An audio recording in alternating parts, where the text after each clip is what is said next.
कक्षा 10 के विद्यार्थी मित्रों नमस्ते, गुड मॉर्निंग। विश्व में अब तक कुल 114 तत्वों की खोज हुई है और इनमें से ज़्यादातर जो तत्व हैं वो धातु तत्व हैं। अब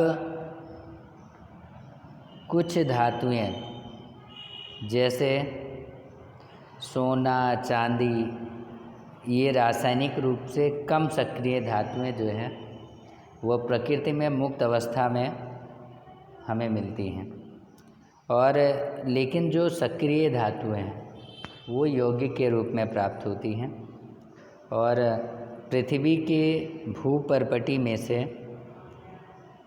जो हमें तत्व या यौगिक प्राप्त होते हैं उन्हें हम खनिज कहते हैं, मिनरल्स कहते हैं। और प्रकृति में से जो खनिज प्राप्त होते हैं, प्रकृति में से प्राप्त खनिज के साथ अशुद्धियाँ भी होती हैं, जैसे उसमें बालू, मिट्टी, इनकी भी अशुद्धि होती है और शुद्ध धातु तत्व उनसे इन सब चीज़ों को अलग करके उनसे शुद्ध धातु तत्व प्राप्त किए जाते हैं। और जहाँ से हमें धातु तत्व प्राप्त होते हैं, शुद्ध तत्व प्राप्त होते हैं शुद्ध करने के बाद, उसे हम खनिज की अयस्क कहते हैं। अयस्क मुख्यतः silicate, carbonate, oxide, phosphide, sulphide इत्यादि के रूप में होती है। और हमारे देश के अंदर कुछ मुख्य खनिज और उनके अयस्क क्या हैं, कहाँ मिलते हैं, वो अब हम देखेंगे। तो सबसे पहले देखें हम आयरन। सबसे पहले आएगा कॉपर। कॉपर के खनिज कौन कौन से हैं?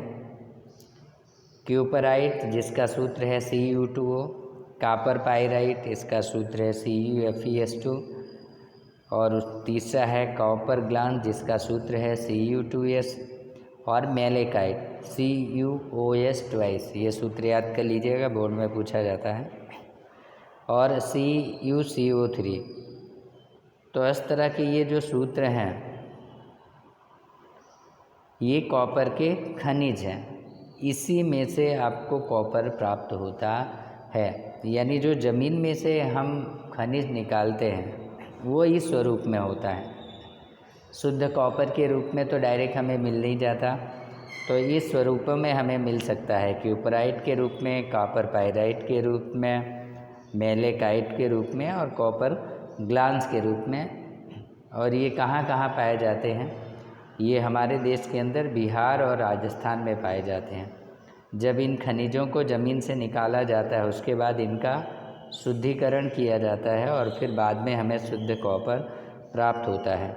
तो अगर आपसे कोई पूछे कि भाई कॉपर के खनिज और उनके सूत्र बताइए, तो आपको ये सूत्र बताने हैं। क्यूपराइट का Cu2O, कॉपर पाइराइट का CuFeS2, कॉपर ग्लांस का Cu2S, मैलेकाइट का CuOS2 और CuCO3। कहाँ पाए जाते हैं? ये ज़्यादातर ये खनिज बिहार और राजस्थान के अंदर पाए जाते हैं हमारे देश में। अब दूसरा देखते हैं कि आयरन हमें किस स्वरूप में मिलता है। तो आयरन हेमेटाइट के रूप में मिलता है जिसका सूत्र है Fe2O3। दूसरा मैग्नेटाइट के रूप में मिलता है Fe3O4 के रूप में। तीसरा सिडेराइट के रूप में मिलता है FeCO3 और चौथा आयरन पाइराइट के रूप में मिलता है FeS के रूप में। कहाँ कहाँ पाए जाते हैं? बिहार में, उड़ीसा, मध्य प्रदेश, तमिलनाडु, गोवा, यहाँ से ये खनिज प्राप्त होते हैं। यानी अगर आपको आयरन प्राप्त करना है तो आयरन आप कहाँ से प्राप्त कर पाएंगे? या तो आपको आयरन हेमेटाइट में से मिलेगा, या मैग्नेटाइट से मिलेगा, या सिडेराइट से मिलेगा, या आयरन पाइराइट से। तो ये जो आयरन के खनिज होते हैं इन्हीं में से ही आयरन हमें प्राप्त होता है, बशर्ते जब वो ज़मीन से निकाला जाता है तो ये सारी अशुद्धियाँ उनके साथ होती हैं और उसके बाद हमें उसका शुद्धिकरण करके धातु शास्त्र की विभिन्न विधियाँ अपनाकर हम Fe यानी शुद्ध लोहा प्राप्त कर लेते हैं। आगे देखेंगे अगला है एल्युमिनियम। एल्युमिनियम का जो मुख्य खनिज है वो है बॉक्साइट। इसका सूत्र है Al2O3 × 2S2O। यानी अगर हमें एल्युमिनियम प्राप्त करना है तो हमें उसके खनिज से ही मिलेगा। खनिज का नाम है बॉक्साइट। इसका सूत्र है Al2O3 × 2S2O। कहाँ कहाँ ये पाए जाते हैं? मध्य प्रदेश में, बिहार में, गुजरात, महाराष्ट्र, यहाँ ये खनिज निकाले जाते हैं।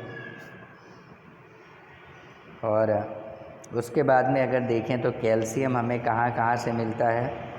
तो कैल्शियम हमें लाइम स्टोन से मिलेगा, CaCO3 से मिलेगा। डोलोमाइट का सूत्र पूछा जाता है, तैयार कर लीजिएगा।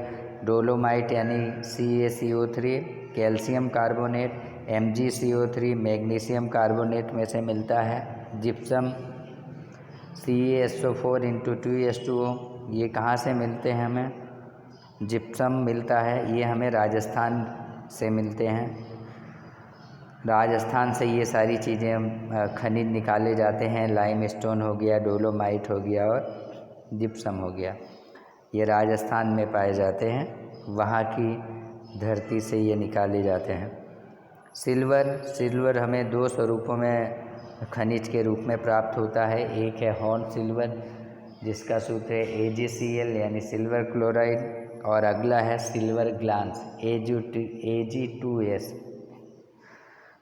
ये हमें कहाँ से मिलते हैं? बिहार से, बिहार की धरती से यह प्राप्त किए जाते हैं।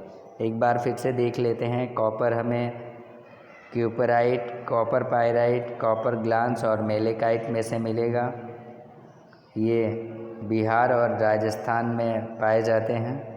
वहाँ की धरती से ये खोद कर निकाले जाते हैं। अगला अगर देखें जाए तो आयरन हेमेटाइट, मैग्नेटाइट, सिडेराइट और आयरन पायराइट में से हमें मिलता है। ये कहाँ पाए जाते हैं? ये बिहार, उड़ीसा, मध्य प्रदेश, तमिलनाडु और गोवा इनके प्राप्ति स्थान हैं। एल्युमिनियम बॉक्साइट के रूप में मिलता है। ये मध्य प्रदेश, बिहार, गुजरात और महाराष्ट्र में से निकाले जाते हैं। कैल्शियम, लाइमस्टोन, डोलोमाइट, जिप्सम, ये राजस्थान की धरती से प्राप्त होते हैं। और सिल्वर, हॉर्न सिल्वर और सिल्वर ग्लांस, ये बिहार राज्य से हमें प्राप्त होते हैं। और तो विद्यार्थी मित्रों, ये खनिज हैं जो ज़मीन में से निकाले जाते हैं। इन खनिजों में से धातुओं को शुद्ध करने की कई विधियां अपनाई जाती हैं, जिसे धातु शास्त्र के नाम से जाना जाता है। धातु शास्त्र की विधियां हम देख लेते हैं। कुल 5 विधियां होती हैं और 5 विधियों के उस प्रोसेस में ये धातुएं शुद्ध की जाती हैं और बाद में उनका विशुद्धिकरण किया जाता है। तो पहला जो प्रोसेस है वो है अयस्क में से चूर्ण, दूसरा अयस्क का संकेंद्रण, तीसरा भूनना कैल्सिनेशन एवं पिघलन, चौथा अपचयन या जिसे इंग्लिश में रिडक्शन भी कहते हैं, और 5वां धातु का विशुद्धिकरण। तो ये धातु शास्त्र की कुछ महत्वपूर्ण विधियां हैं जिनसे धातुओं को, खनिजों में से शुद्ध धातु प्राप्त की जाती है। अब धातु शास्त्र उसे जब जिस खनिज में यानी वह प्रक्रिया जिसमें खनिज में से शुद्ध धातुएं प्राप्त होती हैं, इस प्रक्रिया को हम धातु शास्त्र या मेटलर्जी कहते हैं। तो विद्यार्थी मित्रों, आज आप खनिज और उनमें से कौन सी धातुएं मिलती हैं, साथ साथ खनिजों के नाम और सूत्र खास तौर से तैयार कर लीजिएगा। आगे फिर मिलेंगे, तब तक के लिए धन्यवाद। Thank you so much.